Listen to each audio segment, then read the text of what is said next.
رمضان کا مہینہ مبارک ہو، قربان کا مہینہ مبارک ہو، بندوں کو خدا بندوں کو خدا کی طرف سے بہت احسان کا مہینہ مبارک۔ ونعوذ باللہ من شرور انفسنا ومن سیئات اعمالنا، من يهده الله فلا مضل له ومن يضلل فلا هادي له، واشهد ان لا اله الا الله وحده لا شريك له، واشهد ان محمدا عبده ورسوله، اما بعد فإن خير الحديث كتاب الله، وخير الهدي هدي محمد صلى الله عليه وسلم، وشر الأمور محدثاتها، وكل محدثة بدعة، وكل بدعة ضلالة، وفي رواية وكل ضلالة في النار۔ فأعوذ بالله من الشيطان الرجيم، بسم الله الرحمن الرحيم۔ قل ادعوا الذين زعمتم من دونه فلا يملكون كشف الضر عنكم ولا تحويلا، أولئك الذين يدعون يبتغون إلى ربهم الوسيلة أيهم أقرب ويرجون رحمته ويخافون عذابه إن عذاب ربك كان محذورا۔ اللهم أرنا الحق حقا وارزقنا اتباعه، وأرنا الباطل باطلا وارزقنا اجتنابه۔ اللهم علمنا ما ينفعنا وانفعنا بما علمتنا وارزقنا علما۔ رب اشرح لي صدري ويسر لي امری واحلل عقدة من لسانی یفقہوا قولی۔ برادران اسلام، واجب الاحترام بزرگوں، دوستوں، عزیز ساتھیوں، لائق احترام ماؤں اور بہنوں، اللہ تبارک و تعالی کا احسان ہے کہ اس نے ہمیں رمضان المبارک کے ان راتوں میں اس کے دین کی سمجھ کے لیے جمع کیا۔ وقت مقررہ پر تھوڑا سا آنے کی آپ لوگ کوشش کریں تاکہ ہم وقت مقررہ پہ شروع کر سکیں اور وقت مقررہ پہ ختم کر سکیں۔ آج کا دور حاضر کے 30 فتنوں کے عنوان کے تحت جو فتنہ میں آپ کے سامنے ذکر کروں گا وہ ہمارے اندر ایسا پھیلا ہوا ہے، تو ایک طبقہ ایسا ہے جس کو فتنہ تو بہت دور کی بات، بہت بڑی عبادت سمجھتا ہے، اور دوسرا فرقہ وہ ہے جو دراصل اسی کو اپنا سب دین قرار دے کر رب کو بھول گیا، رسول کو بھول گیا، رسول کے تعلیمات کو بھول گیا، حتیٰ کہ اسلام کا نام ہی اس فتنے کا نام رکھ دیا گیا جو کہ اصل میں ہمارے لیے ایک عظیم فتنہ ہے۔ آج میں آپ کے سامنے جس فتنے کا ذکر کروں گا شاید ہو سکتا ہے بہت سے لوگوں کو اچنبھا ہو، بہت سے لوگوں کو حیرانی ہو کہ یہ کیا باتیں ہیں جو فتنے کے طور پر بیان ہو رہی ہیں، لیکن اللہ کی قسم یاد رکھیے، اللہ کے رسول صلی اللہ علیہ وسلم کو سب سے زیادہ ڈر، سب سے زیادہ خوف اسی فتنے کا تھا، اور وہی ہمارے اندر رونما ہوا، اور یہی وہ فتنہ ہے جس کی وجہ سے امتیں ہلاک و برباد ہوئی، اور یہی وہ فتنہ ہے جس کی وجہ سے رب العالمین نے، اللہ تبارک و تعالی نے اتنا رحمان الرحیم ہونے کے باوجود بھی، اللہ تبارک و تعالی سب سے زیادہ بندوں سے محبت کرنے کے باوجود بھی آسمانوں سے عذاب نازل کیا، کہیں پتھراؤ کیا، کہیں اللہ تبارک و تعالی نے زلزلے بھیجے، کہیں اللہ تبارک و تعالی نے انگار برسائے، کہیں اللہ تبارک و تعالی نے کیا ہے ایسی قوم کو ڈبا کے مار دیا،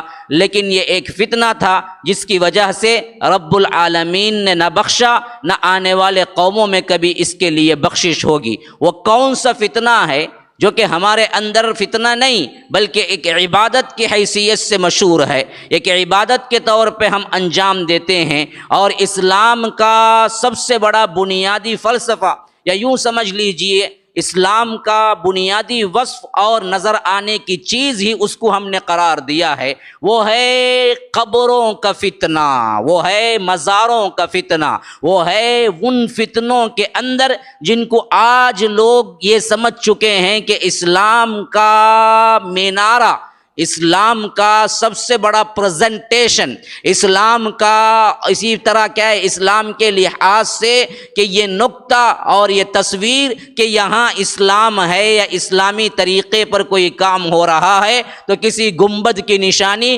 کسی مینارے کی نشانی، کسی درگاہ کی نشانی، کسی قبر کی نشانی، کسی ولی کی نشانی، یہ دراصل دیکھ کے اسلام میں رہنے والے مسلمان کہلانے والے سمجھتے ہیں یہ اسلام کا نمونہ ہے، یہ اسلام کا کام ہو رہا ہے، یہ اسلام کا کیا ہے سب سے بہترین طور پر کیا ڈسکرپشن کرنے والی چیز ہے۔ حالانکہ یہی وہ چیز تھی جس کو رب العالمین نے روکنے کے لیے تمام انبیاء کو بھیجا، یہی وہ چیز تھی جس کی رکاوٹ اور روک تھام کے لیے حضرت نوح علیہ السلام سے لے کر محمد الرسول اللہ صلی اللہ علیہ وسلم کے تمام انبیاء آئے، اور اس کے بعد اصحاب رسول اللہ ہوں، اسلاف ہوں، اولیاء کرام ہوں، صالحین ہوں، شہداء ہوں، اسلاف میں جتنے مراتب کے ہیں سب کے سب اسی تگودو میں لگے رہے کہ یہ فتنہ پھر دوبارہ امت نے داخل نہ ہو، لیکن شیطان نے ایسے جال، ایسے پرفریب نعرے، ایسے پرفریب تصورات ان مسلمانوں کے اندر لائے کہ آخرکار جس کا ڈر تھا وہی ہوا، اور آج اسلام دراصل دوسرا نام اس کا اگر کہو تو آپ کو درگاہ پرستی ملے گی، قبر پرستی ملے گی، مسجد ہوگی تو بازو میں کیا ہے قبرستان ہوگا، مسجد ہوگی بازو میں درگاہ ہوگی، مسجد ہوگی تو بازو میں کیا ہے کوئی مزار ہوگا، مسجد ہوگی تو بازو میں کوئی اور ولی ہوگا، جہاں یہاں بھی پکارو گے وہاں بھی پکارو گے۔ میں شرک کا ڈیفینیشن اور شرک کے احوال پہ زیادہ گفتگو نہیں کروں گا، میں صرف قبروں کی جو زیارت کو انہوں نے بنیادی طور پر کس طرح تبدیل کیا، اور یہ قبروں، گنبدوں، میناروں اور اس کے اوپر قبوں نے جو فتنہ امت کے اندر برپا کیا، میں صرف اسی پر گفتگو کروں گا کہ اسلام نے اس کو کس نظر سے دیکھا، اسلاف نے اس کو کس نظر سے دیکھا، کیسے اس کے لیے شدت کے ساتھ روک تھام کی کام کرتے رہے، خواہ وہ اللہ کے رسول صلی اللہ علیہ وسلم کے دور میں ہو، خواہ وہ اصحاب رسول اللہ صلی اللہ علیہ وسلم کے دور میں ہو، خواہ وہ اصحاب کے بعد آنے والے تابعین کا دور ہو، خواہ وہ اس کے بعد کا دور تابع التابعین کا دور ہو، اسی طرح بعد میں آنے والے اللہ کے فضل و کرم سے ایسے لگتا ہے کہ بڑے بڑے فتنے ہو سکتا ہے کہ آپ کو مل جائیں اصحاب کے آخری زمانے میں، جیسا کہ قدریہ کا فتنہ ہے، جبریہ کا فتنہ ہے، مرجیہ کا فتنہ ہے، اسی طرح کے اور فتنے ہیں جو اللہ کے رسول صلی اللہ علیہ وسلم کے صحابہ ابھی آخری زندہ تھے لیکن فتنے رونما ہوئے۔ لیکن یہ فتنہ صحابہ کے دور میں نہیں تھا، تابعین کے دور میں نہیں تھا، تابع التابعین کا دور میں نہیں تھا، حتیٰ کہ اس کے بعد بھی کئی سو صدیاں نہیں تھا، لیکن بعد کے آنے والوں نے اس کو ایسے پھیلایا کہ آنے والی امت آج سمجھتی ہے کہ اس کے بغیر یہ ممکن ہی نہیں ہے۔ اور جو لوگ کہتے ہیں کہ قبروں پہ کیا ہے گنبد نہ بناؤ، مینار نہ بناؤ، درگاہ نہ بناؤ، یہ دراصل پرانے آنے والی چیزوں سے یہ نئے نکلے ہیں، یہ انگریز کی اولاد ہیں، یہ فلاں ہیں، ان کا کوئی چیز کیا ہے اسلام سے مطابقت نہیں رکھتا، یہ صدیوں پرانی طور پر ہمارے روایات ہیں جو کہ پکا جھوٹ ہے۔ تاریخ کے اندر اللہ کے فضل و کرم سے صحابہ کے دور میں کوئی قبر نہیں تھی۔ چیلنج کر کے کہتا ہوں 5 لاکھ روپے اگر تم بتا دو کسی مزار کی تعمیر صحابہ کے دور میں قدریہ کا فتنہ اٹھا تھا، بعض لوگ ایسے اٹھے تھے جنہوں نے تقدیر کا انکار کر دیا۔ حضرت ابن عمر کے پاس باقاعدہ اس کی نیوز پہنچی تھی، حضرت ابن عمر نے کہا تھا کہ اگر وہ مجھ سے ملیں تو میں ان سے کلام نہ کروں گا، نہ سلام نہ کروں گا، اگر ان میں کوئی مر جائے تو میں نماز جنازہ نہ پڑھوں گا۔ تو قدریہ کا فتنہ ملتا ہے ہمیں صحابہ کے دور میں، لیکن اللہ کے لیے ہمیں ایک چیلنج ہے، صحابہ کے دور میں کوئی مزار بتا دو تمہیں، میں 5 لاکھ روپے دینے کے لیے تیار ہوں۔ صحابہ کے دور میں کوئی مزار بتا دو، صحابہ کے دور میں کوئی درگاہ بتا دو۔ اللہ کے فضل سے بہت دور رہے، بہت دور رہے، بہت زمانہ دور رہے قبروں کے فتنوں کی حیثیت سے۔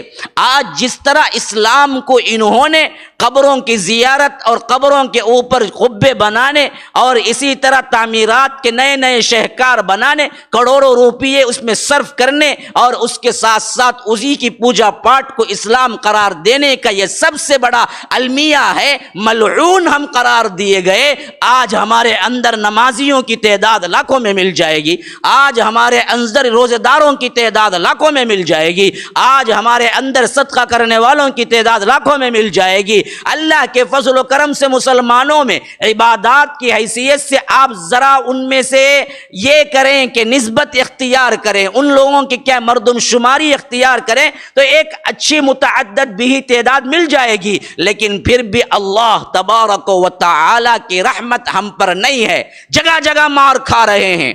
آج ہماری جو حالت ہے، رائی کے دانے کے برابر بھی ہماری کوئی حیثیت دنیا کے اندر نہیں ہے۔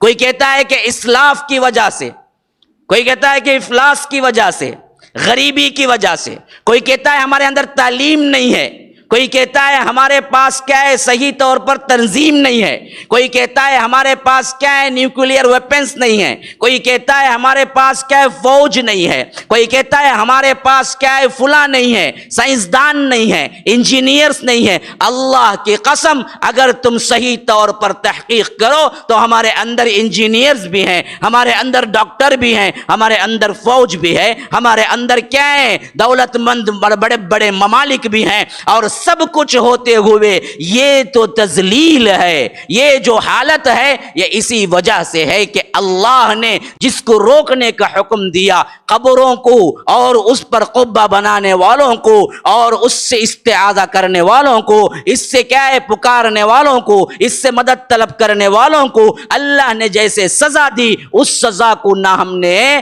یاد رکھا بلکہ بھلایا، اور ہم بھی اسی طرز اسلام پہ چلے جس طرح اس سے پہلے کے لوگوں نے چلا۔ تو اللہ تبارک و تعالی نے کسی کو ڈبا کے مروا دیا، کسی کو اللہ تبارک و تعالی پتھر پھینک کے مار دیا، کسی کو زلزلے میں ڈبا دیا، کسی کو کیا ہے نام و نشان مٹا کے رکھ دیا۔ وہ تمام کے تمام عذاب یہاں پر بھی ہمارے اوپر ہو رہے ہیں۔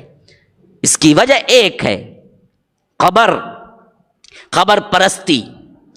پرستی کا فروغ، جو کہ ایک بہت بڑا فتنے کی شکل میں پوری دنیا کو لپیٹ میں لیا ہوا ہے، اور خاص کر یہ شیعی ممالک میں، خواہ وہ ہماری زبان بولنے والے اردو ہوں یا عربی ہوں یا دوسری زبان بولنے والے ان کے اپنے ممالک کے لوگ ہوں، کائنات کا ذرہ ذرہ ان مزاروں سے بھرا ہوا ہے۔ اللہ تبارک و تعالیٰ کی رحمت کیسے آئے گی؟ ایک سعودیہ ہے جہاں پر آپ کو کوئی درگاہ نظر نہیں آئے گی، ورنہ اس کے علاوہ ہر جگہ ہے۔ یہ فتنہ ایسے گھیرا کہ اچھے اچھے اس کے اندر اور اچھے اچھے اس کے لیے تگودو کرتے، کوششیں کرتے نظر آتے ہیں۔ عوام کو یہ باور کیا جاتا ہے، عوام کو یہ بتلایا جاتا ہے یہ سیدھا اسلام ہے جس کو ہم نے ترک کر دیا۔ یہ تو ابھی نئے نئے آئے ہیں، یہ 1800 میں ایجاد ہوئے تھے، یہ دراصل کہ انگریز کے کہنے پر اس طرح کا کام شروع کیے، یہ وہابیت ہے، یہ محمد بن عبد الوہاب لائے تھے۔ اللہ کی قسم یاد رکھو، اللہ کے رسول کے دور میں محمد بن عبد الوہاب رحمہ اللہ نہیں تھے تو اس وقت کون منع کیا تھا مزاریں بنانے سے؟ پھر مزاریں کیوں نہیں بنی؟ میں پوچھتا ہوں، اگر یہ نیا لایا ہوا دین ہے تو اصحاب رسول اللہ کے دور میں مزار کیوں نہیں بنی؟ اگر یہ نیا لایا ہوا دین ہے تو تابعین کے دور میں مزار کیوں نہیں بنی؟ اگر یہ نیا لایا ہوا دین ہے تو تابع التابعین کے لیے مزار کیوں نہیں بنی؟ کیا وہ سب بڑے نہیں تھے؟ عبد القادر جیلانی جو صاحب 480 میں پیدا ہوئے، اس سے پہلے کوئی بڑا عالم، کوئی بڑا صالح، کوئی بڑا ولی نہیں بنا۔ ان کی قبر، ان کی مزار تو بنی، لیکن صدر اول میں آنے والے سمیہ کی مزار نہیں بنی، بلال کی مزار نہیں بنی، خباب کی مزار نہیں بنی۔ یہ پہلے آئے، وہ پہلے آئے، کیوں نہیں بنی؟ محمد بن عبد الوہاب تو بہت بعد میں آئے، 100 سال بھی نہیں ہوئے۔ اگر یہ ان کا لایا ہوا دین تھا، انہوں نے اختلاف کر دیا تھا، یہ وہابیزم ہے، یہ فلاں ہے، یہ فلاں ہے، ذرا عقل کے دروازے کھول کے سوچو تو صحیح. یہی اصل دین تھا جس کو بھول گئے تو انہوں نے تشدید کیا، بس انہوں نے یاد دلایا پھر. ورنہ تو ہزاروں ایسے صحابہ کے نام ہیں ان کی قبروں پہ مزاریں بننا تھا، اگر تمہارے قول کے مطابق یہی اسلام ہے. جاؤ احد میں وفات پانے والے شہداء کے جا کر احد وہ میدان جا کے دیکھو. آج میں دیکھ کے آیا ہوں، ایک مرتبہ نہیں کئی مرتبہ میں نے دیکھا، لیکن اب قریب میں دیکھ کے آیا. 70 صحابہ دفن ہیں. مجھے ایک قبر بتا دو اس میں کس کی ہے؟ میدان ہے، میدان. جو جائے ہیں سب کو معلوم ہے، مدینہ منورہ جاتے ہیں تو زیارت کے لیے ٹور نکلتا ہے، غزوہ احد کو پہنچتے ہیں وہاں پر، خاص کر وہ احد پہاڑ جہاں پر معرکہ ہوا تھا، اور اس معرکے کے بالکل بازو وہ صحابہ مدفون ہیں جو 70 صحابہ اس وقت شہید ہوئے، جس میں حضرت حمزہ بھی ہیں. کسی کو معلوم نہیں حضرت حمزہ کی قبر کہاں ہے. وہاں پر چٹیل میدان ہے ایک، جہاں پر کیا ہے ایک گیلری لگی ہوئی ہے، بس لکھا ہوا ہے یہاں پر شہداء احد مدفون ہیں، بس اس کے علاوہ کچھ نہیں. اگر بنانا مقصود تھا، اسلام کا بہت بڑا کام تھا، تو کیوں نہیں بنایا؟ جاؤ مدینے سے ادھر مدینہ، ادھر مسجد نبوی، اور بالکل سامنے جنت البقیع. حالانکہ جنت البقیع کا نام صحیح نہیں ہے، بقیع غرقد ہے، وہ بقیع غرقد، بقیع جگہ کا نام ہے قبرستان کا، ہم نے کیا اسے جنت البقیع بنا دیا. اور عجیب عجیب باتیں مشہور ہیں. یہاں پر کوئی دفن ہوتا ہے تو اسے کیا نہیں ہوتا؟ حساب ہی نہیں ہوتا. کہتے میں نے سنا، میں نے اس واسطے کیا کیا، ایک جنازہ حرم میں تو ہر نماز میں جنازہ ہوتا ہے، ہر نماز میں جنازہ ہوتا ہے، ہر نماز میں کبھی کبھی 2 3 4 جنازے ہوتے ہیں. تو ایک نماز کے بعد میں ساتھ میں گیا باقاعدہ. دیکھیں یہاں پر کیسے دفناتے. دفن ہو گیا، بعض پاکستانی لوگ وہاں کھڑے ہوئے تھے، پتہ نہیں یا ہندوستانی تھے، وہ کہہ رہے ہیں کہ اللہ بڑا، وہ ایک ماں تھی جو زچگی کی حالت میں مر گئی تھی. وہاں پر وہ جو جنازہ آیا ہوا تھا وہ ایک ماں کا تھا، اور ماں کو بھی بچے کو بھی دونوں کو دفنایا گیا تھا، دونوں کیا ہے مر گئے تھے زچگی کی حالت میں. تو وہاں مدینہ منورہ کے قبرستان میں بقیع الغرقد میں جب انہیں دفنایا گیا، تو میں سن رہا تھا بازو کھڑا ہوا جو فرتا ہوا بتا رہا، بڑی نصیب والی، بڑی نصیب والی. یہاں تو اب کوئی سوال ہی نہیں ہوگا، سوال جواب ہی نہیں ہوگا. کس کو؟ جہاں بقیع غرقد میں دفنا دیا ہے. ارے بقیع غرقد میں اگر سوال جواب نہیں ہوتا تو عبداللہ بن ابی بھی وہی دفن ہے، جو منافقین کا سردار ہے، جسے اللہ تبارک و تعالی نے فرمایا کہ ان المنافقین فی الدرک الاسفل من النار، منافقین جہنم کے سب سے نچلے گڑھوں میں ہوں گے. ہاں وہی ہے وہ. اور وہی حضرت عثمان بھی ہیں، خلیفہ ثالث، جن کے لیے اللہ کے رسول صلی اللہ علیہ وسلم نے فرمایا کہ فرشتے حیا کرتے ہیں. اللہ کے رسول صلی اللہ علیہ وسلم بیٹھے ہوئے تھے، حضرت ابو بکر نے اجازت مانگی، اللہ کے رسول نے کہا آنے دو. بعد میں پھر کیا ہے، حضرت عمر نے اجازت مانگی، اللہ کے رسول نے کہا آنے دو. پھر حضرت عثمان نے اجازت مانگی تو اللہ کے رسول نے کہا کہ ٹھہرو. پھر اٹھ کے بیٹھ گئے، اپنی چادر برابر کر لی، اور اس کے بعد کہا کہ بلاؤ. اما عائشہ نے پوچھا کہ میرے ابو آئے، آپ اپنی حالت نہیں بدلے. عمر آئے، آپ اپنی حالت نہیں بدلے. عثمان آئے تو آپ اپنے کپڑے کو برابر بھی کر لیا اور سیدھے بھی ہو کے بیٹھ گئے. پھر بلایا، اتنی تکریم، اتنی عزت. کہا کہ عائشہ میں کیوں نہ حیا کروں جس سے فرشتے حیا کرتے ہیں. یہ حضرت عثمان ہے، لیکن مجھے بتا دے کہاں ہے ان کی قبر. کوئی نشانی نہیں. دفن تو ہیں بقیع غرقد کے اندر، مدینہ منورہ کے قبرستان میں ہیں، لیکن کوئی قبر نہیں ہے، کوئی نشانی نہیں ہے. چٹیل میدان ہے، یہ قبرستان ہے بس. کوئی پکی قبر تم جائے مدینہ منورہ کے قبرستان میں نہیں بتا سکتے. اگر یہ اسلام کا جز ہوتا تو کیوں اللہ کے رسول صلی اللہ علیہ وسلم نے نشانی نہیں رکھی؟ کیوں اللہ کے رسول صلی اللہ علیہ وسلم نے حکم نہیں دیا کہ بناؤ؟ کم از کم میرے صحابہ کی نشانی تو رہ جائے. کیوں تابعین نے بعد میں نہیں سوچا کہ صحابہ تو کیا عاجزی سے چلے گئے, ہم کیوں نہ بنوائیں؟ اس وقت تو معلوم تھا تابعین کو کہ کس کی قبر ہے, یہ کس کی قبر ہے, یہ کس کی قبر ہے, کس کی قبر ہے. بنا دیتے سب کو پختہ پختہ قبروں کے ساتھ. کیا ہے عالی شان قبے؟ نہیں, اسلام میں اس کو منع ہے. تو ہمارے اندر پورے سیرت کے اندر ہمیں کوئی چیز, کوئی ایک مزار نہیں ملتی. اگر یہ چیز ہوتی تو کرنے والے پہلے اصحاب ہوتے. لیکن جس فتنے سے اللہ کے رسول نے ڈرایا, اس فتنے کو یہ امت مسلمہ نے لیا اور آخرکار اسی طرح بہک گئے جس طرح یہود و نصارہ بہک گئے. یہود و نصارہ کے اندر بھی شرک بتوں کی پرستش سے نہیں آیا, قبروں کی زیارت سے ہی شروع ہوا. ہو سکتا ہے کسی کے لیے مغالطہ ہو, کسی کے لیے غلط فہمی ہو, کہے کہ مولوی صاحب آپ کیا ہیں, مشرکین مکہ اور ہمارا تجزیہ مت کیجئے, وہ بتوں کی پوجا کرتے تھے اور ہم تو کیا ہیں, بتوں کی کبھی نہیں کرتے, ہم تو صالح لوگوں کو وسیلہ بناتے ہیں. تو یاد رکھیے, کوئی یہ نہ سمجھے کہ مشرکین مکہ یہود و نصارہ بتوں کی پوجا کرتے تھے, وہ بھی صالحین ہی کو بلاتے تھے. میں آپ کو ایک خاکہ دینا چاہتا ہوں, یہ خبریں کب سے شروع ہوئی, کن کن شکلوں میں بدلی, اور آج ان قبر پرستی کا سب سے بڑا فتنہ ہندوستان اور ایشیائی ممالک میں کیوں ہوا.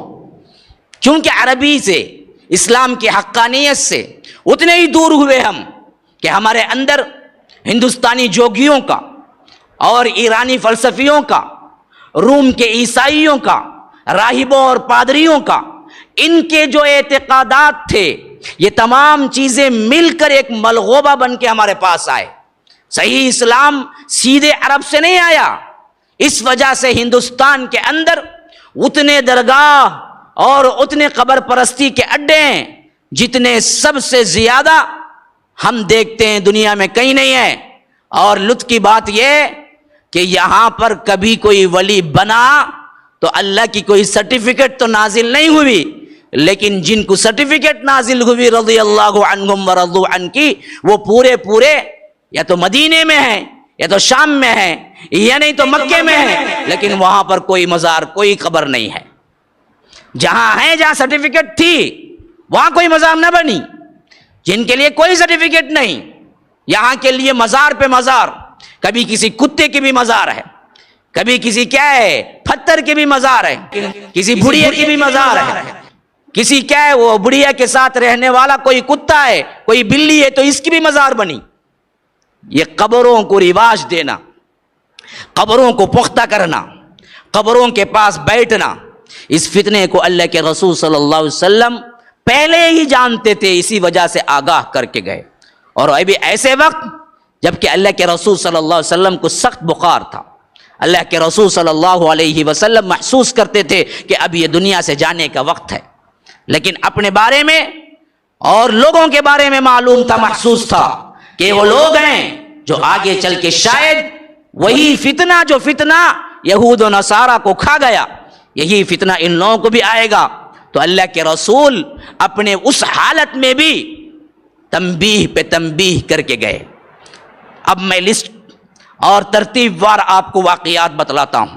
اگر کوئی اسلام کا یہ جز تھا تو کیوں چھوڑ دیا گیا, اگر یہ جز نہ تھا تو پھر یہاں کے ہندوستان اور ایشیائی ممالک کے علماء سو یا بددیانت لوگ اس کو اسلام کا لبادہ کیوں اڑا کے لوگوں کو بے وقوف بنا رہے ہیں.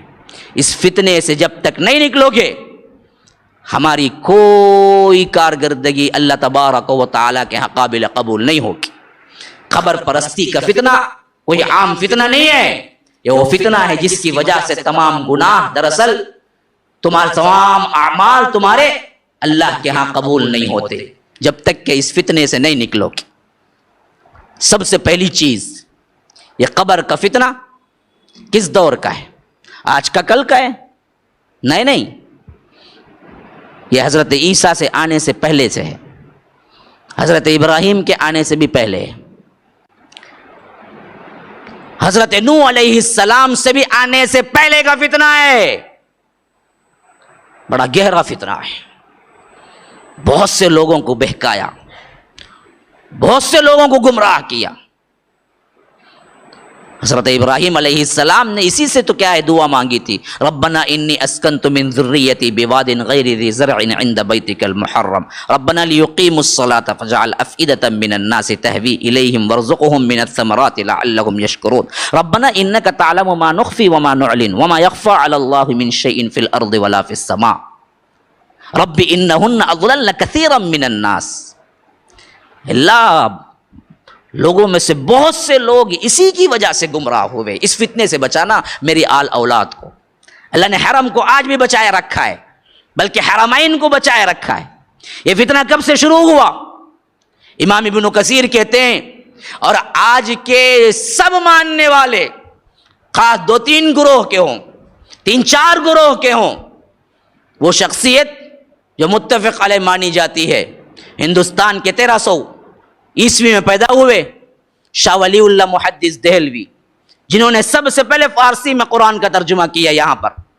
اس سے پہلے ترجمہ نہیں ہوتا تھا، صرف عربی عبارت تھی۔ سب سے پہلے ہیں جنہوں نے اسلام کی نشر و اشاعت کے لیے شاہ ولی اللہ محدث دہلوی رحمہ اللہ نے، یہ محدث اس وجہ سے کہلائے کہ سب سے پہلے حدیث پڑھانے والے ہندوستان کے اندر یہی تھے، جس کی وجہ سے انہیں محدث کا لقب ملا۔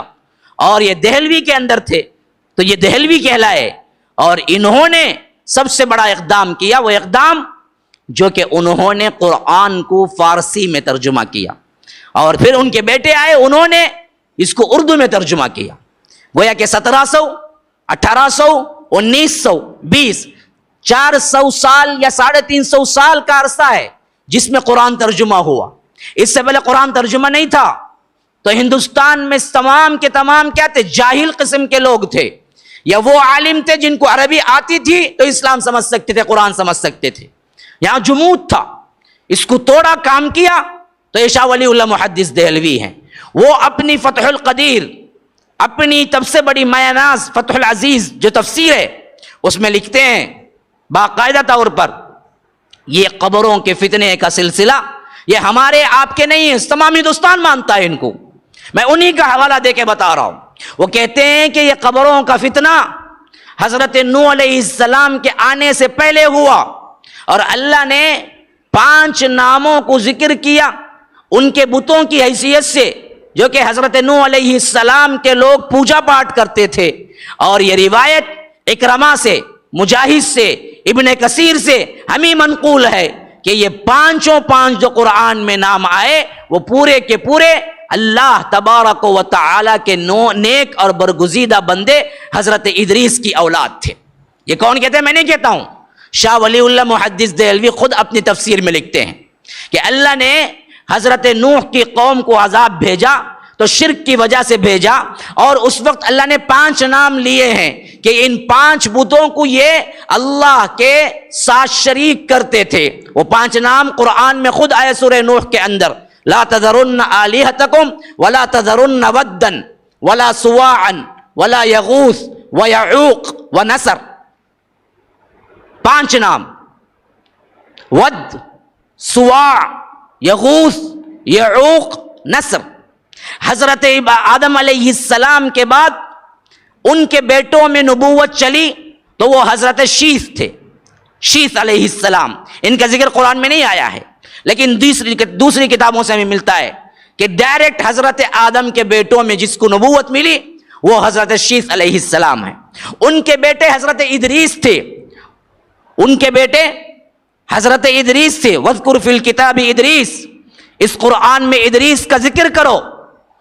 وہ ادریس ہیں جن کو اللہ تبارک و تعالی نے قرآن میں ذکر کیا ہے۔ یہ دوسرے بڑے پیغمبر ہیں جو حضرت آدم کے بعد آئے تھے۔ تو امام کہتے ہیں شاہ ولی اللہ محدث دہلوی اکرمہ کی روایت سے، ابن کثیر کی روایت سے اور مجاہد کی روایت سے، یہ بڑے بڑے مفسرین ہیں جو ابن عباس سے روایت کرنے والے ہیں، اور ابن عباس اللہ کے رسول صلی اللہ علیہ وسلم سے سنے ہیں۔ تو یہ دراصل چین ہے اس حدیث کی جو وہ کہتے ہیں شاہ ولی اللہ محدث دہلوی کہ ہمیں یہ بات پہنچی ہے کہ یہ ود، سواع، یغوث، یعوق، نصر، یہ 5 بت نہیں تھے، حضرت ادریس علیہ السلام کے 5 بیٹے تھے۔ حضرت ادریس علیہ السلام کے 5 بیٹے تھے، بڑے صالح تھے، بڑے عبادت گزار تھے، اللہ کی طرف بلانے والے تھے۔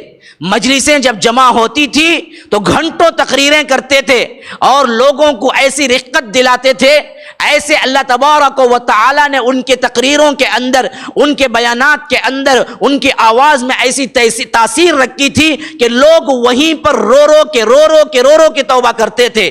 اللہ تبارک و تعالی کی وحدانیت ایسے بیان کرتے تھے کہ گویا کہ ایسا کہ اللہ تبارک و تعالی کی معرفت حاصل ہو جائے۔ اگر ان لوگوں نے اپنے اپنے کام ختم کر کے وفات پائی، یہ پورا واقعہ میرا نہیں ہے، یہ پورا واقعہ شاہ ولی اللہ محدث دہلوی کا ہے، وہ خود اپنی تفسیر میں ذکر کرتے ہیں۔ راویان میں بیان کر رہا ہوں، اکرمہ روایت کرنے والے، مجاہد روایت کرنے والے، ابن کثیر روایت کرنے والے، اکرمہ اور مجاہد رحمہم اللہ دونوں حضرت ابن عباس کے شاگردوں میں سے جو ترجمان القرآن ہے۔ وہ کہتے ہیں کہ جب یہ لوگ فوت ہو گئے تو محفلوں میں بیٹھ کے یہ لوگ ان کی یاد میں رویا کرتے تھے کہ اللہ نے ایسے لوگوں کو بلا لیا، ان کی کمی ہم محسوس کرتے ہیں، ان کے لحاظ سے ہم کیا کر سکتے ہیں، ان کی کمی کو ہم کیسا پورا کر سکتے ہیں۔ تو کہتے ہیں کہ پھر سب سے پہلا فتنہ جو شیطان نے ان لوگوں کے اندر دیا وہ یہ کہ ایک بزرگ کی شکل میں ان کے پاس آیا اور کہا کہ تم جو محبت کرتے ہو، تم جو ان کو یاد کر کر کے روتے ہو، تو لیکن تمہارے بعد آنے والی نسلیں ان کو بھول جائیں گی، تمہیں یاد ہی رکھنا ہے آخر، اور اس سے تمہیں سکون ہوگا، اور تمہارے جو اولیاء ہیں ان کے روحوں کو سکون ہوگا۔ تو تم ایسے کرو، جہاں وہ بیٹھا کرتے تھے، جہاں ان کی محفلیں جمتی تھی، وہاں تم اپنے لحاظ سے ان کے تصویریں بنا کے رکھو تاکہ یاد آئے اور تم ان کو یاد کر کے رونا اور ان کو یاد کر کے بولنا، ان کو یاد کر کے کیا ہے ان کی مجلسوں کا قیام تمہارے آنے والی نسلوں میں بھی قائم ہو جائے۔ تو سب سے پہلے صالحین کے اندر اور ان کے لوگوں کے اندر ان کی جو چاہت محبت تھی، یہی سبب بنا کہ ان کی تصویریں اور تمثال انہوں نے کھڑا کیے، لیکن مانگتے نہیں تھے الا ایک کہ اگلی نسل آئی تو انہی سے مانگنا شروع کیا، اور دوسری نسل آئی تو انہوں نے باقاعدہ استغاثہ اللہ کے ساتھ شریک کیا، یہاں تک کہ نوح علیہ السلام آئے، اس شرک کو مٹایا اور طوفان نوح میں سب گرے، یہاں تک کہ کوئی نہ بچا سوائے ان کے جو حضرت نوح پر ایمان لائے۔ قبروں کا فتنہ کوئی نیا فتنہ نہیں ہے، بہت پرانا فتنہ ہے، جس کی وجہ سے سب سے پہلے حضرت نوح پر عذاب آیا، نوح کی قوم پر عذاب آیا۔ یہ صالحین ہی کا فتنہ تھا۔ اب آؤ آگے، یہودیوں کے اندر شرک آیا، عیسائیوں کے اندر شرک آیا، یہ بھی بتوں کی پرستش کی وجہ سے نہیں آیا۔ بت دراصل کافر قومیں اس وقت بھی پوجا کرتی تھی، ایرانیوں میں بھی تھا، رومیوں میں بھی تھا، جو ابھی عیسائیت قبول نہیں کیے تھے، لیکن یہودیوں کے اندر جو شرک آیا وہ شرک بھی صالحین کی قبروں کی وجہ سے ہی آیا۔ انہوں نے بھی اپنے اپنے بڑوں اور اپنے اپنے جو کچھ صالح لوگ تھے ان کے قبروں کو بنایا اور ان کے لیے عبادت گاہوں کو مخصوص کیا، اور وہاں پر انہوں نے عبادت کے رسمیں پورے کرنے شروع کی، یہاں تک کہ اللہ تبارک و تعالی نے ان پر بھی عذاب بھیجا۔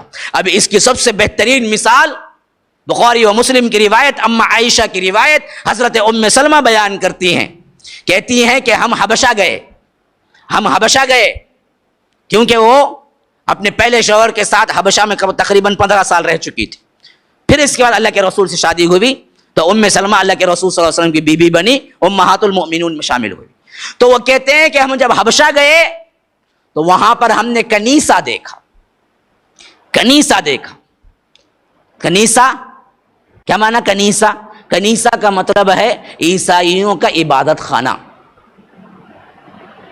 عیسائیوں کا عبادت خانہ کنیسہ۔ ہم نے اس کنیسے میں قبروں اور تصویروں کے ایسے مناظر دیکھے، ایسے خوبصورت تھے کہ ہمیں ایسے یاد رہ گئے۔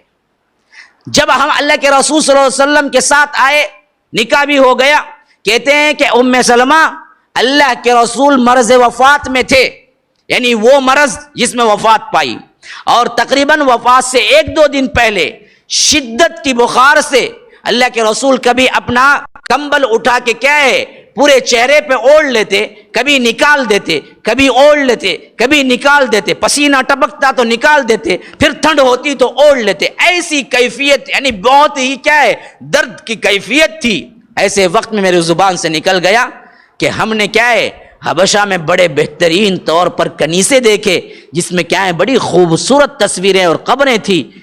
تو اللہ کے رسول اس کیفیت میں بھی کہا کہ ام سلمہ یہ وہ لوگ ہیں اولئک شرار الخلق عند اللہ، اللہ کے نزدیک سب سے بدترین مخلوق، کیونکہ یہ اولئک قوم، یہ ایسی قوم تھے کہ ان کے اندر اگر کوئی عبد صالح، کوئی اللہ کا نیک بندہ مر جاتا، اذا مات فیہم عبد صالح، اگر ان کے اندر کوئی اللہ کا نیک بندہ مر جاتا، بنوا علی قبرہ مسجدا، کہ یہ لوگ اس کی قبر کو مسجد سجدگاہ بنا لیتے تھے. کون کہہ رہے ہیں دیکھو، کس سے کہہ رہے ہیں دیکھو، کس کے بارے میں کہہ رہے ہیں دیکھو، قبروں کو سجدگاہ بنانا. مسجد جہاں سجدہ ہوتا ہے، سجدہ یسجد سے مسجد کون سا ہے؟ یہ فعل جہاں سجدہ ہوتا ہے. تو فرمایا یہ سب سے بدترین اللہ کے مخلوقات میں سے ہیں. یہ بدبخت اگر ان کے اندر کوئی نیک بندہ مرتا، اولئک قوم اذا مات فیہم رجل صالح، کوئی ان کے اندر اچھا آدمی عبادت گزار مرتا، بنوا علی قبرہ مسجدا، یہ لوگ مسجد بناتے قبر پر. یہ وہی کیفیت نہیں ہے جو آج ہمارے اندر ہو رہا ہے. کتنی جگہ ہیں جہاں پر کیا ہے قبروں پر سجدگاہیں بنائی گئی ہیں، باقاعدہ عمارتیں تعمیر کی ہیں.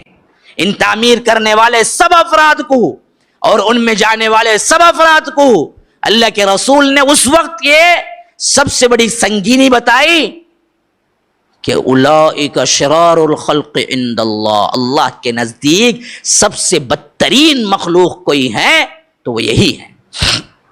گٹر کے نالی میں چلنے والے کیڑے سے بھی بدتر کوئی مخلوق ہے تو وہ مخلوق ہے جو صالح بندے مرتے ہیں تو ان کی قبروں کو مسجدیں بناتے ہیں، ان کی قبروں کو سجدگاہ بناتے ہیں. یہ کیفیت ہمارے اندر آئے تو اللہ تبارک و تعالیٰ میں معاف کرے گا. یہ فتنہ اتنا اوپر اٹھا کہ ہم نے اس کو دین سمجھا، جبکہ صحیح دین، اصل دین کیا ہے؟ اس کو توڑنے کے لیے اللہ کے رسول صلی اللہ علیہ وسلم آئے تھے. تو معلوم ہوا یہود و نصارہ کا شرک بھی بت پرستی کا نہیں تھا، وہی قبر پرستی کا تھا. اور کس کا؟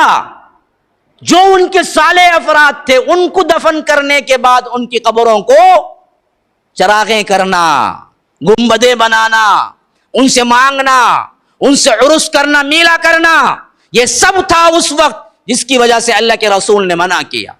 یہ نہیں تھا نہیں، مشرکین مکہ بھی قبر کو میلہ لگاتے تھے، قبر کو، بت کو نہیں. آپ پوچھیں گے دلیل کیا ہے؟ دلیل سنو، بخاری و مسلم کی روایت میں اللہ کے رسول صلی اللہ علیہ وسلم آخری وقت میں، آخری وقت 1 یا 2 دن وفات کا، وہی کیفیت ہے جو کیفیت میں پہلے بیان کیا کہ اٹھا رہے ہیں کپڑا، کبھی ڈال رہے ہیں کبھی نکال رہے ہیں، شدت کی تکلیف ہے. ایسے وقت میں کہا اللہم لا تجعل قبری عیدا، اللہ سے دعا کر رہے ہیں. کون کر رہے ہیں؟ اللہ کے رسول کر رہے ہیں. کیا دعا کر رہے ہیں؟ اے اللہ میری قبر کو عرس گاہ نہ بنانا، لوگوں کو اس طرح نہ ڈالنا دلوں کے اندر کہ میری قبر عید بن جائے، میلہ بن جائے. اگر میلہ قبر کو لگانا نہیں تھا مشرکین مکہ کے دور میں تو اللہ کے رسول کیوں یہ دعا مانگتے؟ کیوں یہ دعا مانگتے؟ بعض لوگ کہتے ہیں کہ مشرکین مکہ تو بتوں کی پوجتے تھے، قبروں کو کیا کرتے تھے وہ؟ ہم تو قبروں کو ولی اللہ کو کرتے ہیں. اللہ کے رسول خود کہتے ہیں میری قبر کو عیدگاہ نہ بنا لینا، اے اللہ ایسا نہ کرنا میرے ساتھ. اللہ سے مانگ رہے ہیں. اللہ سے مانگ رہے ہیں کہ میری قبر کو کہیں بدبخت آنے والے لوگ میری امت کے عید نہ منا لیں، میلہ نہ لگا لیں، عرس نہ منا۔ عرس کا مطلب کیا ہے؟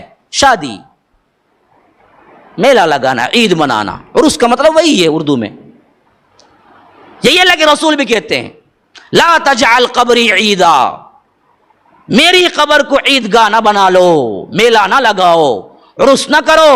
اور یہ صاف بھی کہا لوگوں سے، لیکن اللہ کے رسول کو کیا ہے؟ گویا کہ اندیشہ تھا، تو اللہ سے مانگ رہے ہیں اللہ میری قبر کو ایسا بنانے والوں کے ہاتھوں میں نہ دینا۔ اللہ نے قبول کر لیا، اللہ نے اپنی نبی کی دعا کو قبول کر لیا۔ آج بھی ان محافظوں کے ہاتھوں میں ہے جو وہاں پر 5 منٹ کھڑیں گے تو آپ کو ڈنڈے پڑیں گے، ہاں، تو بچائے رکھا ہے، محفوظ رکھا ہے۔ وہاں یہ بدعتیں نہیں ہیں جو ہم نے کیا ہے یہاں کے باباؤں کے لیے بنا دیا ہے۔ ہاں، یہی حیثیت اس وقت کے بتوں کی بھی تھی، وہ بھی کوئی کیا نہیں تھے، بت نہیں تھے، وہ بھی قبر ہی تھی۔ آپ نے تو بہت مشہور نام سنا ہوگا مکے کے بتوں میں سے، لات اور عزا کا، سنا ہے نہیں سنا ہے بھائی؟ سنا ہے نہیں سنا ہے؟ سنا ہے؟ مکے کے بڑے بڑے بتوں میں سے یہ 2 بت تھے، لات، عزا، منات۔ سورہ نجم میں یہ تینوں نام آئے ہیں، افرأیتم اللات والعزا ومنات الثالثۃ الاخری۔ صحیح تر روایت کے مطابق امام ابن القیم اپنی کتاب میں لائے ہیں کہ لات کون تھا جس کو انہوں نے معبود بعد میں بنایا، تو کہتے ہیں کہ ستو بابا تھا، بابا تھا وہ بھی، ستو بابا، سنا ہے آپ نے؟ ستو بابا۔ پنجتن پاک، پنجہ، سنا ہے نا؟ پنجتن پاک، یہ پنجتن وہی تھے جو حضرت نوح کے دور سے شروع ہوئے، ود، سواع، یغوث، یعوق، نصر، 5 ہو گئے نا؟ یہ پنجتن پہلے بھی تھے،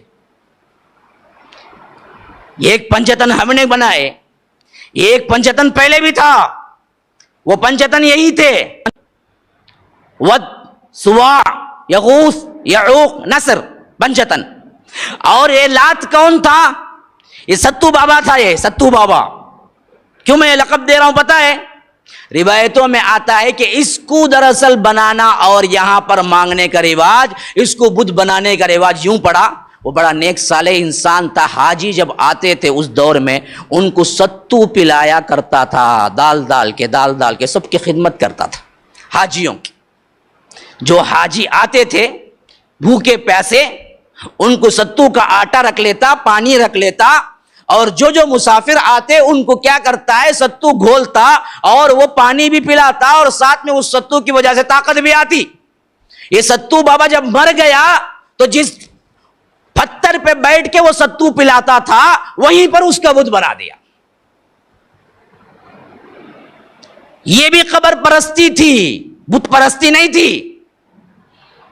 اسی وجہ سے اللہ کے رسول صلی اللہ علیہ وسلم نے مکہ فتح کیا تو حضرت علی کو بھیجا کہ جاؤ، کوئی قبر اونچی نہ رہے اور کوئی تصویر نہ رہے، الا ہے کہ تم اس کو مٹا دو اور برابر کر دو۔ مشرکین کی قبریں ہو، کیونکہ اس زمانے میں مشرکین مکہ بھی دفناتے تھے، مسلمان بھی دفناتے تھے، تو اللہ کے رسول نے گورنر کی حیثیت سے حضرت علی کو بھیجا جب مکہ فتح ہوا، کہا کہ علی جاؤ، جہاں بھی تم کوئی قبر دیکھو جو اونچی ہے برابر کر دو، اور جہاں بھی کوئی تصویر دیکھو مٹا دو، کوئی تصویر نہ رہے، کوئی قبر نہ رہے۔ اور یہی حکم خلافت راشدہ میں حضرت علی نے اپنے والی کو بھیجا، اپنے گورنر کو بھیجا، کہا کہ وہی حکم میں تمہیں دے کے بھیجتا ہوں میری خلافت میں جو حکم اللہ کے رسول صلی اللہ علیہ وسلم نے مجھے فتح مکہ کے بعد دیا تھا، جاؤ پوری خلافت میں گردش کر کے دیکھو، کوئی خبر اونچی ہے تو اسے برابر کر دو اور کوئی تصویر ہے تو اسے مٹا دو۔ معلوم تھا یہ قبروں کا فتنہ آخر لے ڈوبے گی امت کو، تو اللہ کے رسول صلی اللہ علیہ وسلم نے جو اہتمام کیا وہ اصحاب رسول اللہ صلی اللہ علیہ وسلم نے اپنے دل کی گہرائیوں کے ساتھ اس کے اہتمام کو پختہ کیا۔ کیسے؟ آؤ آگے، اللہ کے رسول صلی اللہ علیہ وسلم کی وفات ہوئی تو اماں عائشہ روایت کرتی ہیں، ترمذی کے اندر کی روایت ہے، امام البانی نے صحیح کہا ہے، تو کہتی ہیں کہ اللہ کے رسول صلی اللہ علیہ وسلم کی قبر کو ہم نے کھلا نہ چھوڑا، آج بھی کھلی ہوئی بھی نہیں ہے۔ حالانکہ قبر کیا ہونا چاہیے تھا بھائی؟ عام قبرستان میں ہونا چاہیے تھا اور کھلی ہوئی ہونی چاہیے تھا۔ سب کی قبریں کیا ہے؟ عام قبرستان میں ہوتی ہیں۔ کیوں اللہ کے رسول صلی اللہ علیہ وسلم کو ہم نے کھلا ہوا قبر نہ چھوڑا؟ کیوں اس میں چار دیواری ہم نے اٹھائی؟ تو اما عائشہ روایت کرتی ہیں ہمیں ڈر تھا کہ آنے والے لوگ اللہ کے رسول کی قبر کو پوجا پاٹ کا سامان نہ بنا لیں، اس وجہ سے ہم نے اللہ کے رسول کی قبر کو کھلا ہوا نہ چھوڑا، چار دیواری اٹھا کے بند کر دیا۔ اس چار دیواری میں بھی اتنا اہتمام ہوتا تھا کہ ادنا سے ادنا صحابی بھی جب کسی غیر ملکی کو یا نیا نیا اسلام میں آنے والے کو دیکھتے کہ بڑی عقیدت سے وہاں پر آ کے بیٹھ گیا ہے تو آ کے برابر اٹھا دیتے، کہتے یہاں بیٹھ کے درود پڑھو یا مسجد نبوی کے کونے میں بیٹھ کے درود پڑھو یا باہر جا کے درود پڑھو، سب درود یکساں ہے، تمہارا درود اللہ کے رسول کو پہنچایا جاتا ہے، یہاں آ کے قبر کے پاس بیٹھنے کی کوئی خاص ضرورت نہیں ہے۔ زین العابدین وہ شخصیت ہے جو پوری امت مانتی ہے انہیں، اللہ کے رسول صلی اللہ علیہ وسلم کے خانوادے سے آنے والے سب سے بڑے کیا ہیں؟ نیک تابعی۔ یہی ایک بچے تھے کربلا کے بعد، زین العابدین، اصل میں علی بن حسن تھا ان کا نام، لیکن زین العابدین عبادت کرنے والوں کا تاج، یہ لقب کیوں پڑا؟ اتنی کثرت سے عبادت کرتے تھے، اتنا کثرت سے سجود کرتے تھے، لوگوں نے ان کا نام ہی بھول گئے اور انہیں نام دیا زین العابدین، عباد و زہاد لوگوں کے سب سے بڑے سرتاج۔ یہ کہتے ہیں مسجد نبوی میں داخل ہوا تو ایک شخص اللہ کے رسول کے روضے کے قریب بیٹھا ہوا بڑی خشوع و خضوع سے درود پڑھ رہا تھا، تو امام زین العابدین نے انہیں بلایا، دراؤ کیا کر رہے ہو؟ کہا کہ درود شریف پڑھ رہا ہوں۔ کہا کہ میں میرے نانا کی حدیث نہ سناؤں تمہیں؟ انہوں نے، نانا ہوتے ہیں نا، حضرت فاطمہ کی اولاد میں سے آئے ہیں نا۔ کہا کہ جس رسول کے لیے تم درود پڑھنے کے لیے یہاں مخصوص کر کے بیٹھے ہو جگہ، میں اسی نانا کے رسول جو کہ مجھے نانا ہے تمہارے لیے رسول ہے، میں ان کی حدیث نہ سناؤں تمہیں؟ سنو، اللہ کے رسول نے مانگا اللہم لا تجعل قبری عیدا، میرے قبر کو عید نہ بنانا، اعتکاف کرنے والے لوگ یہاں نہ بیٹھنا، چمٹنا نہیں میرے قبر سے، اور مجھ پر درود بھیجو، جہاں سے بھی تم درود بھیجو گے مجھے پہنچایا جاتا ہے، جاؤ اٹھو یہاں سے، جا کے کہیں بیٹھ کے درود بھیجو، نزدیک بیٹھ کے درود بھیجنے سے اور آخری کونے میں بیٹھ کے درود بھیجنے سے دونوں سے یکساں ہے، کوئی خاص الگ سے فضیلت نہیں ہے، یہاں آ کے چمٹ کے تم بیٹھو۔ امام حسن رضی اللہ عنہ گھر میں داخل ہوئے، اما عائشہ کا حجرہ ایک طرف تھا تو اما فاطمہ کا ادھر طرف تھا، اور اللہ کے رسول صلی اللہ علیہ وسلم مسجد نبوی کے اندر اور ان کا جو فاصلہ تھا وہ ایک ہی پردے کا تھا۔ تو اندر کھانے کے لیے داخل ہوئے تو بیوی گھر میں پوچھا کہ کھانا رکھ دوں؟ کہا کہ بھوک نہیں ہے مجھے۔ کیوں؟ وہاں دیکھا کہ ایک شخص بیٹھا کونے میں بڑے آوازاری کے ساتھ رونی صورت بنا کے درود شریف پڑھ رہا ہے۔ کہا کہ مجھے کھانا میں بعد میں کھاتا ہوں، مجھے بھوک نہیں ہے ابھی۔ باہر نکلے، بلایا، کیوں بھائی کیا مسئلہ ہے تمہارا؟ کیوں یہاں چمٹ کے بیٹھ گئے ہو؟ کہا کہ بڑی دور سے آیا ہوں درود پڑھنے کے لیے۔ کہا کہ درود پڑھنے کے لیے دور سے آئے ہو تو وہیں بیٹھ کے درود پڑھتے تو بھی صحیح تھا، یہاں آئے ہو تو کہیں کونے میں جا کے مسجد کی جگہ بیٹھ کے درود پڑھو، یہاں بیٹھ کے چمٹا رہنا اللہ کے رسول نے منع کیا، جاؤ جاؤ دور جاؤ، یہاں بیٹھ درود حالانکہ مانگنا نہیں، اور خبر کس کی؟ محمد رسول اللہ صلی اللہ علیہ وسلم کی۔ یہاں اجازت نہیں تو پھر کون ہے جس کے لیے اجازت ہو سکتی ہے؟ یہاں تو چلے لگتے ہیں، چلے 40 دن کا چلا کیا کرتے، اور لکھتے کون ہیں؟ بڑے بڑے علماء۔ مجھے فیض کہاں سے حاصل ہوا، میں کب بڑا عالم بنا، لوگ کہاں سے کیا ہے میرے لیے تعریفوں کے پل باندھنے لگے، جب میں آ کے ان کے ہاں 40 دن بیٹھا تو مجھے معرفت حاصل ہوئی۔ کہاں؟ قبر کے پاس بیٹھے گئے تھے، پتہ نہیں کون سی معرفت، کون سا شیطان نہ کو ڈالا کہ ان کے ذہن میں۔ وہاں پر بیٹھنے کے بعد ان کو معرفت ہوئی، ان کو علم پہنچا۔ اگر تمہارے لیے بھی کیا علم کے دروازے کھلے تو جاؤ فلاں قبر کے پاس 40 دن چلا کرو۔ بڑے بڑے لوگوں نے لکھا ہے کہ جب اپنی زندگی میں نے 40 دن کیا ہے فلاں قبر کے پاس چلا کیا، پھر اس کے بعد اللہ نے کیا ہے میرے لیے علم کے دروازے کھول دیے، میرے لیے برکات کے دروازے کھول دیے، مجھے اللہ نظر آنے لگا۔ پتہ نہیں کسے دیکھ کو اللہ سمجھ گیا کہ انہیں، لیکن لکھے ہیں باقاعدہ، اور یہی عمل ہم بھی سمجھتے ہیں کہ اسلام کا ہے۔ ابھی آؤ آگے آؤ، اور ایسے حیران 2-3 واقعات آپ کو سنا دیتا ہوں، آپ جس سے اچھی طرح سمجھ جائیں گے کہ اس فتنے کو اصحاب نے بڑے زبردست طریقے سے روکا، جس کی وجہ سے ان کے دور میں کبھی یہ فتنہ اٹھا ہی نہیں۔ دوسرے فتنے اٹھے لیکن یہ فتنہ نہیں اٹھا۔ بعد میں آنے والوں نے ایسا جال بنا، ایسے پرفریب نعرے لگائے کہ ان کے پاس جنت کا دروازہ بھی یہاں مل جاتا، وہ سال میں ایک مرتبہ کھلتا کہتے، وہاں سے اندر داخل ہو گئے سیدھا اندر چل جائیں گے، کہتے کہاں جاتے معلوم نہیں۔ ویسا جہاں باسادی کوئل کرنے بھی ایک دروازہ ہے، کہتے میں ابھی سنا، وہاں کھلتا کہتے، وہ بھی سال میں ایک مرتبہ کھلتا کہتے، کیا وہاں سے گیا تو اسے جنت مل جاتی کہتے، انہیں یہاں سے گیا تو اسے جنت مل جاتی کہتے۔ پتہ نہیں کیا کیا عجیب عجیب واقعات۔ یہ اصل میں کیا ہے جی، ہندوستان میں زیادہ تر جوگیوں کا رواج تھا، زیادہ تر، اور ہمارے ہاں مدت سے ساتھ میں رہنے سے یہ جوگیوں کا اور ساتھ ساتھ کیا ہے تلسماتی چیزوں کا، جادوگری کا، کیا ہندوستان کا جادو بہت پرانا جادو، بہت پرانا، خاص کر کیرلا کا، اس سے ذرا بچ کرو، کیرلا بولے تو ذرا جان حضرتا، ذرا جادو بڑا پختہ رہا تھا۔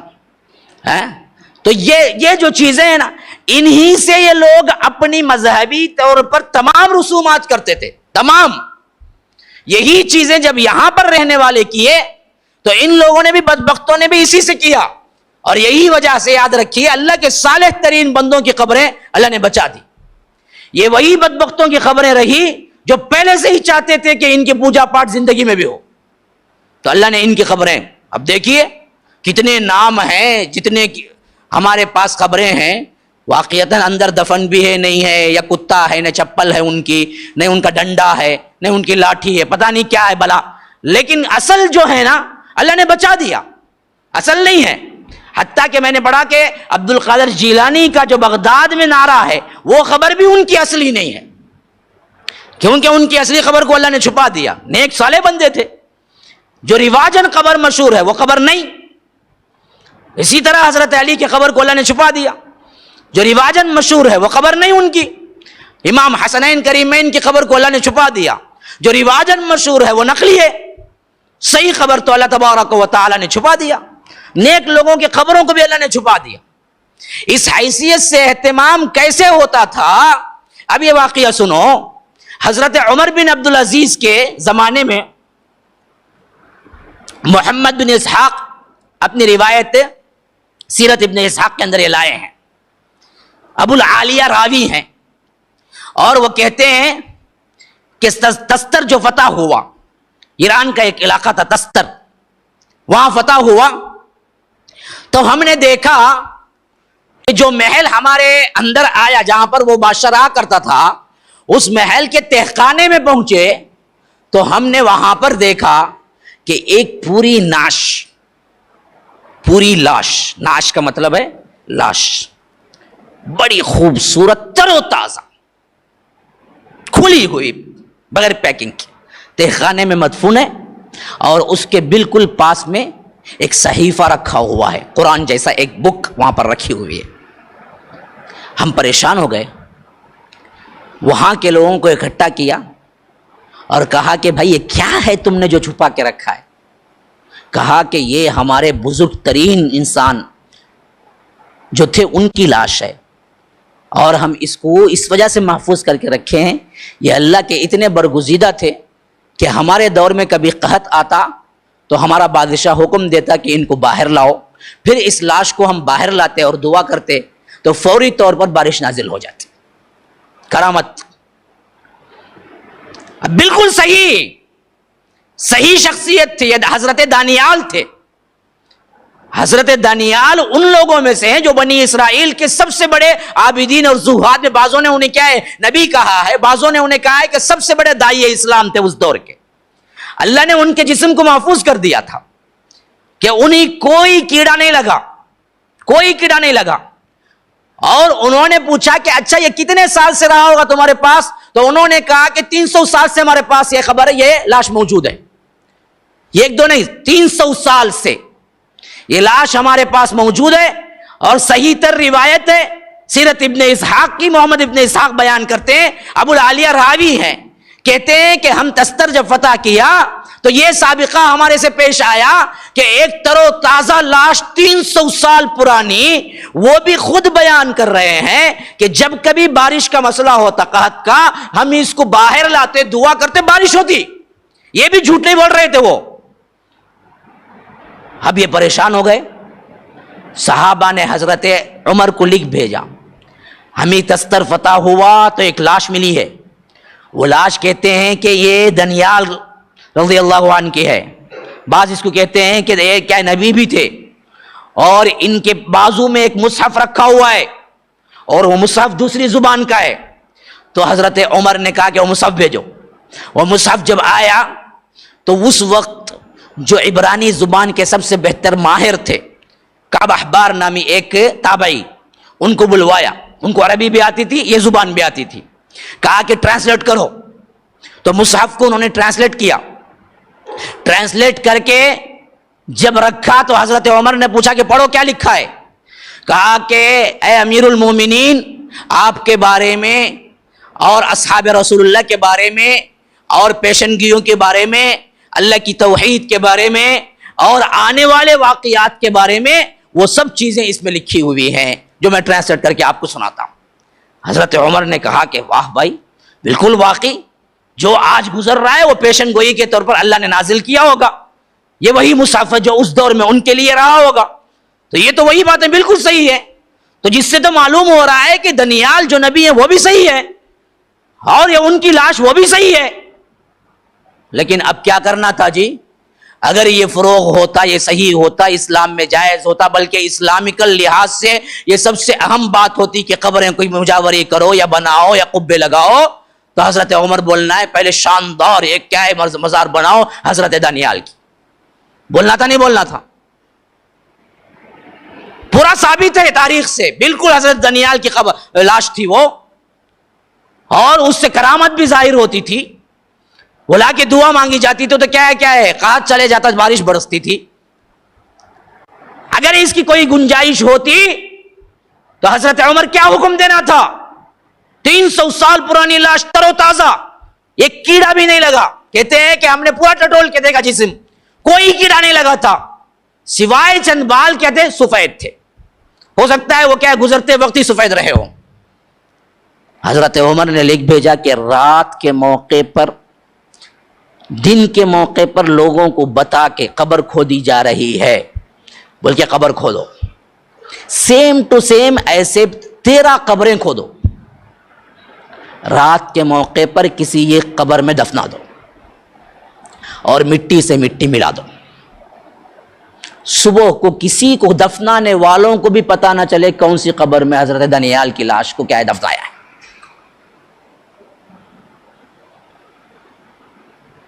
کیا حکم دے کے بھیجا دیکھو. کعب احبار کہتے ہیں کہ یہی نیوز وہاں پہنچی، تستر میں قبرستان میں مشہور کیا گیا کہ حضرت دانیال کی لاش اور دانیال کی ناش کو کیا ہے ہم دفن کر رہے ہیں، اور قبر کھودی گئی. پھر اس کے بعد 13 قبریں سیم ٹو سیم کھودی گئی. رات کا موقع آیا، ان 13 میں سے کسی ایک میں دفنا دیا گیا اور 13 کو مٹی کے برابر کر دیا گیا. صبح لوگ پوچھتے رہ گئے کہ کون سی قبر ہے، کسی کو پتا نہیں تھی کہ حضرت دانیال کی کون سی صحیح قبر ہے ان 13 میں سے. ایسے حضرت عمر نے حکم دے کے مٹا دیا تاکہ فتنہ آگے نہ جائے، قبر پرستی کا رواج نہ ہو، بزرگ پرستی کا رواج نہ ہو. لوگ بولتے ہیں کہ مکے کی مثال مت دو، وہ تو بتوں کے پجاری تھے. میں نے اس وجہ سے وہ مثالیں ہی نہیں دی، میں نے صرف قبور کی مثالیں دی جو اسلاف میں ہمیں ملتی ہیں. انہوں نے اتنا زیادہ اہتمام کیا کہ آنے والے لوگ کچھ نہ کچھ کریں گے تو فوری طور پر حد بندی کی. حضرت عمر جا رہے تھے، حج کا سفر تھا، تو دیکھا کہ بعض لوگ آ رہے ہیں مخصوص طور پر وضو کرتے ہیں، جا کے نماز پڑھ کے پھر کیا سفر بنا رہا. پوچھا کہ یہاں کیوں جا کے مخصوص وضو کر کے وہاں پر 2 رکعت پڑھ کے نہیں؟ ایک مرتبہ اللہ کے رسول نے وہاں نماز پڑھی تھی، لوگ مقدس سمجھ کے جا کے نماز پڑھتے ہیں، کہا کہ جس کو اللہ کے رسول نے مقدس نہیں، راہ میں چلتے چلتے کیا ہے نماز کا وقت آیا پڑھ لیا، اس کو انہوں نے تقدیس دی، اٹھاؤ وہاں سے جگہ اور مٹا دو، کوئی نشان نہ رہے کہ لوگوں کو پتہ بھی نہ چلے کہ یہاں اللہ کے رسول نے نماز پڑھی، حالانکہ دعا نہیں مانگی، پتھر پوجا پاٹ نہیں ہوئی، خالی تقدیس جی اس مقام کو جس کو اللہ کے رسول نے تقدیس نہیں دیا۔ یعنی اللہ کے رسول ایک مرتبہ حج کو جا رہے تھے تو وقت ہو گیا تو نماز پڑھ لی، اب لوگوں میں مشہور ہو گیا یہاں نماز پڑھی، تو لوگ جب بھی حج کو جا رہے تھے یہاں آ کے نماز پڑھتے جاتے تھے، تو حضرت عمر نے کہا کہ یہ آگے چل کے فتنے کا سبب بنے گا، اس نشانی کو مٹا دو۔ اسی طرح روایت میں حضرت عمر کے دور میں جس شجر کے نیچے بیعت ہوئی تھی، بیعت رضوان، وہاں پر ایک درخت تھا جس کا ذکر قرآن میں ہے، لقد رضی اللہ عن المؤمنین اذ یبایعونک تحت الشجرہ، اللہ کے رسول جب ایک درخت کے نیچے آپ بیٹھے ہوئے تھے تو اس وقت آپ نے بیعت لی، بیعت رضوان۔ بعد میں آگے چل کے لوگ کیا کیے، اسی درخت کے پاس جا کے 2 رکعت نفل نماز پڑھ کے دعائیں، نفل نماز اللہ کے لیے پڑھ کے دعائیں کرتے تھے۔ حضرت عمر کو معلوم ہوا کہ خاص سفر کر کے کیا ہے بیعت رضوان کے اس درخت کے پاس پہنچتے ہیں، تو فوری حکم دیا کہ کل کٹوا دو، زمین کے برابر کر دو، نام و نشان بھی نہ رہے کہ درخت کہاں تھا، اور آج تک نہیں ہے، آج تک نہیں ہے۔ لطف کی بات یہ ہے کہ میں ایک مرتبہ کیا سوال جواب سن رہا تھا ٹی وی پہ، ادھر فتنے باز ٹی ویاں بہت سے آتے ہیں نا، کوئی کیوں بولتا، کوئی کے بولتا، کوئی فلاں بولتا، میں اشارے دے رہا ہوں سمجھ جاؤ۔ اس میں ایک بندے نے سوال کر دیا ایک بریلوی سے، وہ پوچھ رہا ہے بیعت رضوان کو درخت تھا، اللہ کے رسول صلی اللہ علیہ وسلم کا ثابت ہے قرآن کے اندر، اب وہ درخت کہاں گیا؟ ہسٹری کے ساتھ برابر واقع ہے کہ اس درخت کو حضرت عمر نے کٹوایا۔ وہ بندے بول رہے ہیں کہ نہیں، ایک زمانے تک وہاں پر لوگ جاتے رہے، اچانک اللہ غائب کر دیا۔ جھوٹ بولتے ہوئے شرم نہیں آتی؟ کیوں اصل بات بولیں گے تو پھنسیں گے؟ کٹوا دیا تو اب سوال پیدا ہوتا کیوں کٹوا دیا؟ لوگ تبرک حاصل کرتے تھے اس وجہ سے کٹوا دیا، تو ایک جو بیعت رضوان کا درخت تھا اس کو کٹوا دیا، آج کے لاٹھیوں اور بنڈوں کا کیا حساب ہے؟ بات سمجھ رہے ہیں نا کہاں اشارہ دے رہا ہوں؟ وقت بھی برابر ختم ہو گیا میرا، اور بھی 2-3 نکات لے آیا تھا، لیکن یہ نکات اتنے کافی ہیں قبر پرستی کے فتنے کو سمجھنے کے لیے۔ تو اللہ کے بندو سمجھو یہ بہت بڑا فتنہ، ایسا فتنہ اللہ معاف نہیں کرے گا، اللہ معاف نہیں کرے گا، اس سے بچو۔ اسلام سیدھا سادہ مذہب ہے جو ڈائریکٹ رب سے ملاتا ہے، رسول کی عبادت نہیں اتباع ہے، اللہ کی عبادت ہے۔ قبروں کی مجاوری ہوتی یا قبروں پہ قبے بنانا ہوتا، عمارتیں بنانا ہوتا، اصحاب کو ہزاروں ایسے بڑے بڑے اشخاص کامل ملے جن کی قبریں اور مزاریں بنا سکتے تھے، انہوں نے کبھی نہیں بنایا، بلکہ اس سے احتراز کیا۔ اور حضرت دانیال کی تو سب سے بڑی مثال ہے، اگر چاہتے تو وہ شاندار ترین کیا ہے ان کی مزار بنا سکتے تھے حضرت عمر۔ انہوں نے ایسا کام کیوں کیا کہ لوگوں کو ان کی قبر کا پتہ بھی نہ چلے، نہ خود دیکھنے کے لیے آئے۔ ہم ہوتے تو کیا بولتے، ارے حضرت دانیال کے جی 300 سال پہلے جا کے دیکھ کو زیارت کر کو آئے، نہیں تو پکا وہابی دستا، اس ٹائم بھائی وہابی تھے تب تو وہابی بہت قدیم نکلے۔ ہاں تو حضرت عمر سفر بھی کر کے نہیں گئے دیکھنے کے لیے کہ چلو دیکھ لیں گے ایک مرتبہ دفنانے سے پہلے اتنے بڑے اللہ والی کی قبر، نہیں، کوئی اہتمام نہیں کیا، بلکہ الٹا کہا کہ تیرا قبریں کھودو کسی ایک میں دفنا دو، اور تیرا قبروں کو کیا ہے دفنا دو، معلوم ہی نہ رہے۔ اس فتنے کو اصحاب رسول اللہ اچھی طرح سمجھتے تھے کہ یہ دروازہ کھولا گیا تو جس طرح یہود و نصارہ برباد ہوئے، جس طرح قوم نوح برباد ہوئی، اسی طرح یہ امت مسلمہ بھی بربادی کے دہانے پہ آئے گی، اور یہی ہوا۔ اگلے آنے والی نسلوں نے یہی ارتکاب کیا، اور آج ہندوستان میں تو بہت کم ایسے مساجد ہوں گے جہاں پر صرف مسجدیں ہوں، بلکہ کیا ہے جہاں مسجد ہے وہاں درگاہ ہے۔ آج پہلے کیا کرنا کہتے ہیں، انہیں پہاڑ چڑھ کو درگاہ کو جانا کہتے ہیں، اس کے بعد جا کو مسجد میں نماز پڑھنا کہتے ہیں۔ ایسے بھی کوئی ایسی جگہ ہے، نہیں تو انہیں مر جاتا کہتے ہیں، نہیں تو واپس نہیں آتا کہتے ہیں۔ تو یاد رکھیے مسلمانوں، یہ قبروں کا فتنہ جب تک ہم محسوس کر کے مٹائیں گے نہیں، اجتناب نہیں کریں گے، خاص کر اس میں عورتیں اور خواتین ہیں۔ کہاں تبھی سنے کون تبھی ستو بابا آیا بھاگتے، کون تبھی چشمے والا بابا آیا بھاگتے، کون تبھی منتر جنتر والا آیا بھاگتے۔ یاد رکھو کسی کے پاس اللہ نے کوئی اتھارٹی نہیں دی ہے، سب کی سب اتھارٹی اللہ نے خود رکھی ہے، اللہ ہمیں سمجھ کے توفیق عطا فرمائے. ھذا وباللہ التوفیق وصلی اللہ وسلم علی نبینا محمد. اسأل اللہ لی ولکم ولسائر المسلمین من کل ذنب فاستغفروه انه هو الغفور الرحیم. سبحانک اللہم وبحمدک.